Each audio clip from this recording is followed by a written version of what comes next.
Basically, we have to get into LCS. It's kind of like my last chance at getting back into the LCS. We've all spent the last like 2-3 months like trying really hard for this, so it would be really heartbreaking if we don't make it. Our spot in the LCS, it's our livelihood, a chance at a career, our future. It's a really new experience for me. I've never played in front of a lot of people before. Getting back into the LCS would be rewriting what I wanted to do in the first place. I played the LCS before, but now I'm really comfortable. I trust we can go LCS. We may not even be individually better, but just because we've been playing so long together, we'll be better.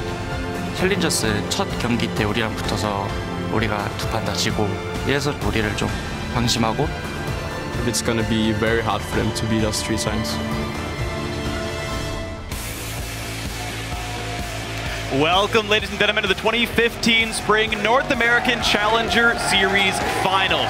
The stakes are as high as they could be tonight. Whoever wins this best-of-5 match will automatically join the North American LCS this summer. Hey guys, I'm David Freak-Churley, and with me as always is, this side now, Aiden Cyrene Moon. How's it going? It's going pretty well, man. I'm ready for these games, ready to see who gets into the LCS. It's going to be a whole bunch of fun, guys. Stick with us. Let's take a look first at the Challenger playoff picture, though.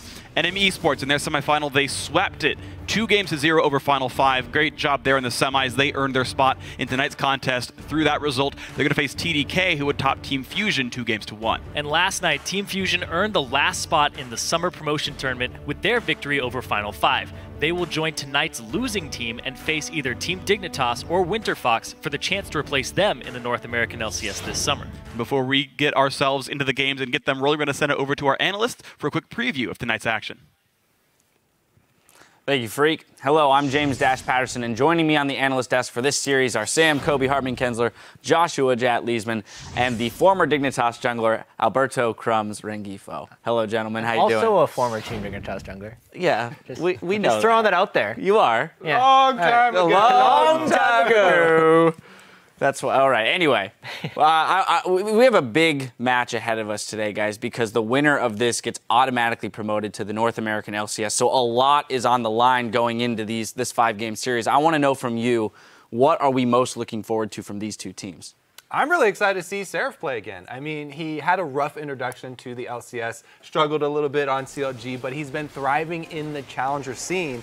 And, you know, even though he's been playing a lot of Kennen and Nidalee and carrying for his team, I'd like to see him adapt to the TP Smite meta for top laners, because this is still 5.6. You can get Cinderhulk on a solo lane tank, and it is incredibly strong. He could make up for some of those Shyvana games that he had on CLG and crush here to get back in the LCS. Yeah, we need the new meta really allows for a lot of pressure to come out of the top lane, and whoever is the better top laner will be able to exert so much pressure on the team and really ease up the entire map for the rest of the team. So I think that both these top laners will adapt to it and play the same style, and it's going to be a matter of who can adapt better to this and play the counter matchup of the TP Smite. Yeah. I mean, and us as junglers, we're the first ones to feel that. When a top laner with TP Smite gets ahead, we all know it. It's all we have to talk about. But honestly, Flare is the #1 player on the NA solo queue ladder right now. And typically, to me, when I see a high-ranked solo queue player, that's their ability to adapt quickly to things a lot of the time, or just play whatever's meta. Maybe they can't switch off fast enough, because whenever you're #1,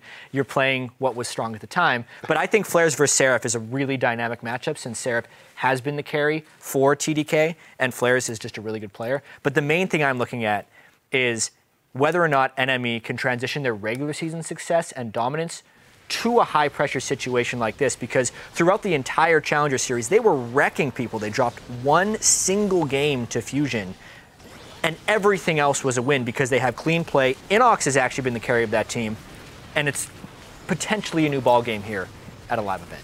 All right, so there's going to be a lot of focus there on the top laners, as we've pointed out. Crumbs, what about you? Other positions within these teams that might have a big effect on this series? Well, both top laners seem to do pretty well on their own, but it always comes down to when their jungler helps them out. Trashy likes to help Flares a lot, and same goes with Kez. And the matchup with the dynamic of the TP Smite is going to come down to who has the better 2v2 in the top laner, because it's weak in the early game. Who can have, you know, the strong jungle matchup, the strong top lane matchup, and then transition that into a mid-game snowball for their laners. So the jungle and the top lane matchup, I think, is what's going to dictate this game in the early and late game, but the mid game is definitely going to be for the mid lane.